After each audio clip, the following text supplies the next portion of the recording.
April నెల 17వ తారీఖు పునీత ఆనిసెటస్ గారి పండుగ. 10వ పాపుగారైన 1వ పయస్ భక్తినాథ పాపుగారి అనంతరం 11వ పాపుగారుగా పునీత ఆనిసెటస్ గారు క్రీస్తు శకం 155లో శ్రీసభ బాధ్యతల్ని స్వీకరించారు.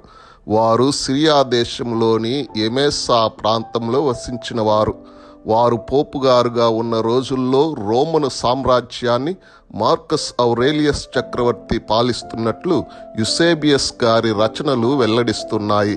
సువార్తికుడైన పునీత యోహాను గారి శిష్యుడును స్మిర్నా పీఠాధిపతి అయిన పునీత పోలికార్పు గారు రోము నగరం వచ్చి ఆనిసెటస్ జగద్గురువులను కలుసుకొనినట్లు జగద్గురువుల గ్రంథం వివరిస్తుంది.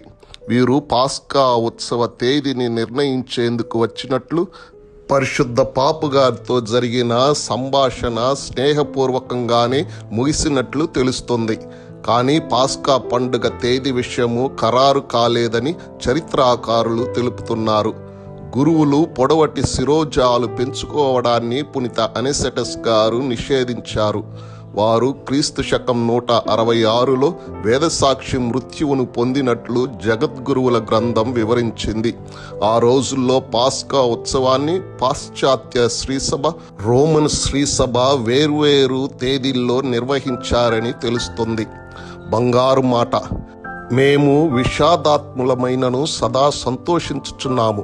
మేము పేదవారుగా గోచరించుచున్నాము, కానీ పెక్కు మందిని భాగ్యవంతులను చేయుచున్నాము. ఏమీ లేని వారం అనిపించుకున్నాము, కానీ యథార్థముగా అన్నీ ఉన్నవారము. పౌలు గారు కొరింథీయులకు రాసిన 2వ లేఖ 6వ అధ్యాయం 10వ వచనం.